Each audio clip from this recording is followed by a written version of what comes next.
Aya nitwagicokereria ririkana turamemerekia imwe kwa imwe nenda-ini citu ciothe cia ukinyanĩria. Facebook ni @Muthingi TV, YouTube ni @Muthingi TV, na tukuingira na riboti ĩgiĩ ũkũria na ũrĩmi wa mĩraa na kuria governor wa Embu Cecily Mbarire oro hamwe na governor kuria muna wa Mombatha mundu gwitwo Abdul Somad Nasir ni mareketie kugia na kĩgomano ari kwariria ndereti ĩgiĩ ũkũria wa mĩraa na kuria Cecily Mbarire endekithĩtie kũnyihio kwa magoti ma ũrĩmi ũyũ kuma ciringi 80,000 nginyagia ciringi 60,000 niguo kuhura njeki mũrĩmi wa mũmera ũyũ. Na msimamo wetu kama Mombasa Kwanza, hatuko katika jambo hili ili kuweza kufinya uchumi wa eneo lolote. Hatuko katika jambo hili ili kuweza kuumiza mtu yoyote ambaye kwamba mwenye kutaka kufanya biashara, lakini tuko katika hali ya kwa ni lazima tuweze kuwastiri watoto wetu. Kila siku hatuwezi kuwa tunaangalia mavideo kuona ya kwa vijana wanabeba mapanga. Kila siku hatuwezi kuwa tunatiwa katika vyombo vya habari ya kwa kuna watoto ambao kwamba wamepelekwa trees, watoto wamepelekwa katika rehab centers tofauti, kisa na sababu kiwe ni mambo ya mogoka. And so we are happy that we've been able to come here and discuss this important matter. Number one, let me begin by saying that mogoka, which is what we grow in Embu, and which is also a variety of the miraa, is a stimulant, which is also a scheduled cash crop in the regulations of Kenya.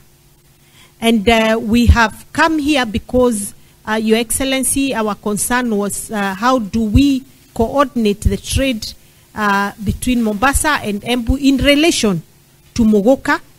And we are happy that we've been able to discuss this. But may we begin by saying that as the people of Embu County, we fully support the need to regulate the trade here in Mombasa, the mogoka trade here in Mombasa. We are also very cognizant on the need, which is a moral need, to protect our children from the consumption of these products. Because it's a stimulant, just like alcohol is. We must ensure that it is only consumed by adults who can be able to make reasonable and objective decisions. And therefore, to the people of Mombasa, we've come in peace, we've come for a trade discussion, we've come for a conversation and a dialogue, and we come meaning well to the people of Mombasa and very, very, very committed to ensuring that the children of Mombasa, just like the children of Embu, are protected, because the children's right is very clear. We all must follow it, and we must protect the future of our counties and of our nation.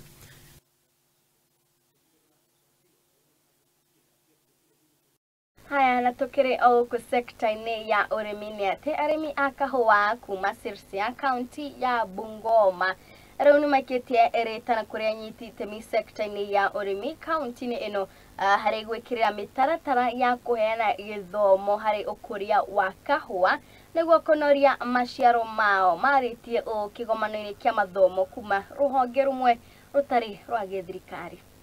Ya kilimo kwenye kaunti yetu ya Bungoma inafaa ipeane masomo kwa wingi kwa wakulima wetu ambao wako nyanjani, wakitumia wale officers wale wako nyanjani. Pia wapeane mafunzo kwa wakulima wetu zaidi, wapeane miche ya mbegu iliyo na mapato mengi, haswa hii ya hybrid. Hizo miche kama Ruiru 11, Batiani, ile kahawa tumefunzwa ni ya kusalisha vizuri, tutoke kahawa ile imekuwa ya kina babu zetu wa kitambo, ndio tupate uboreshaji wa kahawa vizuri. Pia kuongezea, kaunti yetu ya Bungoma inafaa kupeana mbolea ya kulisha kahawa zetu, ndipo tupate kahawa ambayo iko na grade ya hali ya juu. Bungoma County tumerudi nyuma sana. Nimekuja kugundua kwamba Bungoma County tuko na utajiri mwingi sana we have green gold. Ni venye tu hatuweki maanani katika upanzi wa kahawa, utunzi wa kahawa. Wakulima wengi wamedidimia tu sana.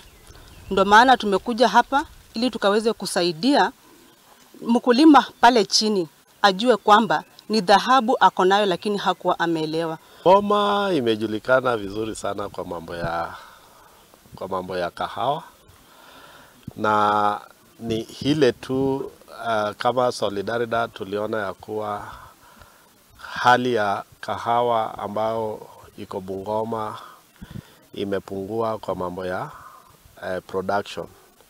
productivity imeenda chini, na baada ya kufanya some baseline survey kile ambao what we realized that the productivity is low because these farmers are not accessing information in matters of coffee production. So that's the main problem that we realized, because now the average coffee farmer in Bungoma produces around 2 kilos of cherry per tree, and yet that coffee tree has a potential of producing up to 15 kgs to 20 kgs. Na ruhonge rutari rwa githirikari rwa IFAD nirurukite kuruguria mitaratara meru ya guthaitira maria maturigicĩire oro hamwe na kuhura jeki arimi anini amakiria ma arimi 14,000 hari kaunti 13 gũkũ bũrũri-inĩ wa Kenya na makiria makwirora icigo iria igumagirwo nĩ ng'aragu. Okay. One that will disappoint me like that. Use this one. I like the one that remove it from the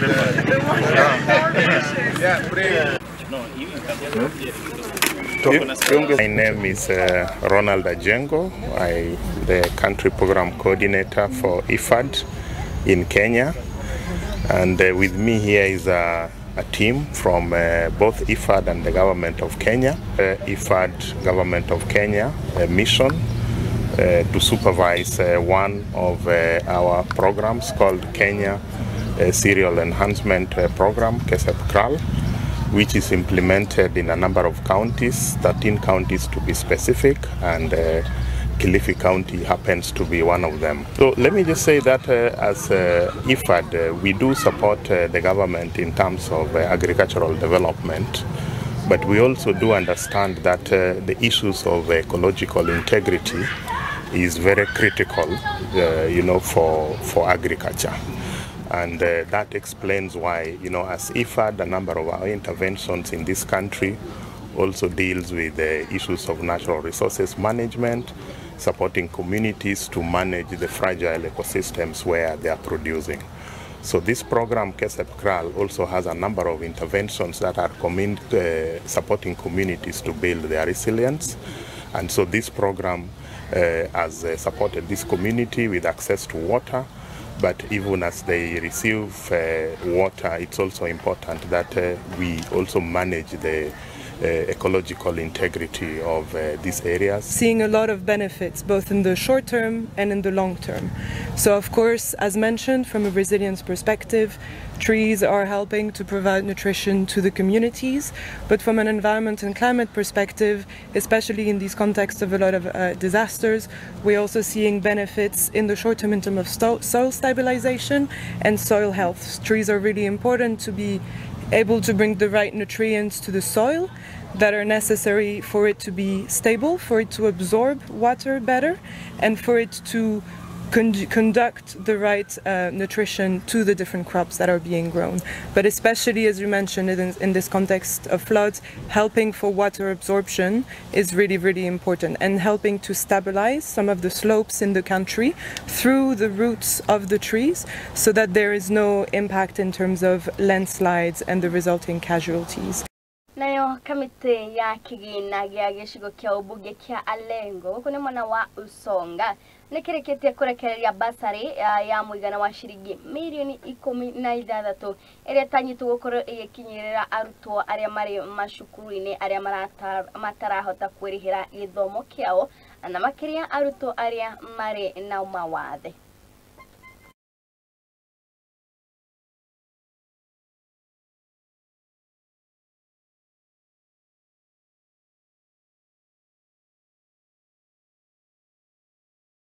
It's pleasure that this morning we are releasing bursaries for boarding schools in Alego, Usonga, and PWDs.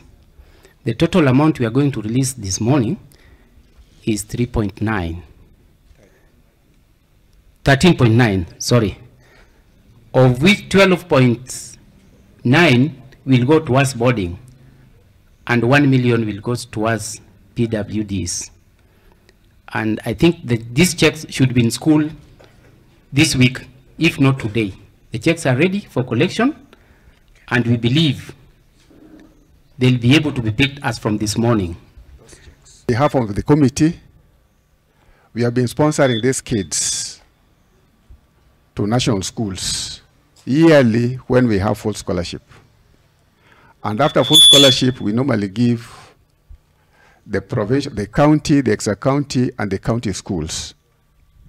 It is always very sad to find a student that has gone to a national school with over 400 marks. In term 1, the child comes back with C+. That one is an indicator that by the end of 4 years, such a child is not going to meet the expectation. So we want to urge our parents to continue talking to these children so that they keep the light of Alego Usonga burning. Because we want that by the end of 4 years, anybody going to secondary school and getting full scholarship must go to university.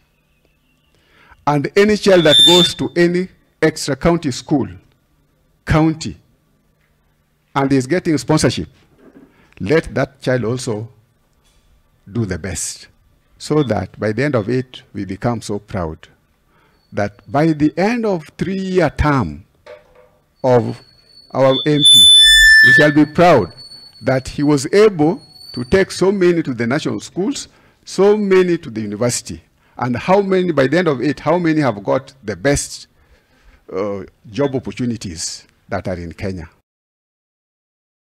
Now aikari amwe akiama kia Kinyoki Trustland Gong mwana wa Kajiado ya Muhuro ani mahurite mirutere ya wira ya amwe atongoria na teti amwe na oyo hari kumaikire ya mikana ya guthararia ithurano cia utongoria wa mugunda oyo utongoria wa mugunda oyo ithurano ciagwo utanyitwo ugakorwo ugitabanio tariki 24 mweri oyo tore mwaka oyo tore thutha wa rendekithia regoti. Ninakaa huko, mimi ni memba ya huko na watoto yangu na mali yangu yote. Na hiyo shamba tumekaa kwa muda zaidi ya miaka 25. Tukiwa mwananchi Kinyoki, na hiyo shamba tunawalinda. Kuna uchaguzi ambaye sisi tunaenda tarehe 24 mwezi wa 5 2024 iko karibuni. Na hiyo shamba ambaye tunasosania, kuna grupu mbili. Kuna grupu ambaye ya haki ambaye wananchi wanataka, na kuna grupu ingine ambaye wanataka na watu ya nje. Watu ya Nairobi, watu yanatoka mahali yoyote ambaye hiyo shamba, kuna grupu hiyo ambaye ilikuwa anaendesha na hao watu. Anatumika na watu. Na hao watu pia ni Kinyoki, lakini wanatumika na watu ya nje. Na sisi tumekataa. Kwamba siku ya tarehe 24 wote tuweze kukongamana kule Kibiko kwa sababu ya kuweza kwenda kuchagua chair ambaye ni mtu ameweza kutuwekea title miaka 25, na bila shaka tunaamini ya kwamba mpaka mwisho yeye ndiye ataweza kutushikilia na yeye ndiye atakuwa anatuweka katika hali ya amani. Na sisi tunaomba kwamba eneo lile la Kibiko ni eneo ya Wamasai ya Kekonyokie, na tunaomba ya kwamba tupewe haki yetu. Wale watu ambao wanajiweka katika hali ya kunyang'anyana, kwa sababu hiyo ni kutunyang'anya haki yetu. Tukitimiza ama tukielekea kutimiza maagizo ya kotini kuhusu shamba la Kibiko Kekonyokie Trust, ambayo wenyeji walisozana wakaenda kotini na kotini ikaamua waende uchaguzi. Kwanza, kama taifa linaloheshimu sheria, maagizo ya kotini wote tutatii, na kwa sababu tunaenda kwa mambo ya uchaguzi, tumekuja kuzungumza na watu wetu na kuomba kura yao kwa heshima na kutoa uelekezi, kwa sababu shamba la Kibiko ni shamba ambayo iko na wenyewe.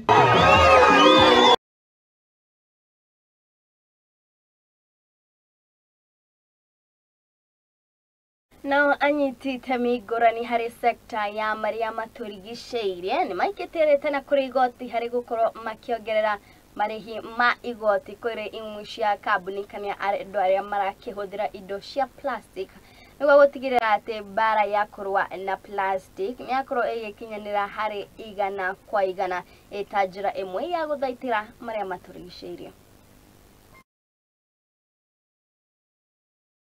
Looking at things like if people are investing in waste management or recovery, can we have some incentives in the equipment that they're using in terms of maybe tax waiver or tax exemptions for stuff they need to import? Can we have investment in maybe from our government agencies like KIRDI who are coming up with these prototypes for waste management? Can we have these things waived in a way that people can actually come out more to invest in the waste recycling? So when you ban something, what is the alternative? And that needs to be well researched, because otherwise you get rid of one problem but you introduce a new one. And we need to be aware whether we can handle the new problem or is there a better solution that doesn't cause a problem. So that is sort of, I think, a lesson learned from that whole exercise. Yes, we were successful. We don't have those plastics around that much, like let's say 80%. However, let's learn from that one that still solutions need to be well researched before we implement an alternative. There are a few criminals here and there, and we are arresting and prosecuting them. We have also asked, recently we wrote to the county government to ask the managers of markets that if we visit a market, a county market, and we find plastic bags there, we shall prosecute the manager of that market.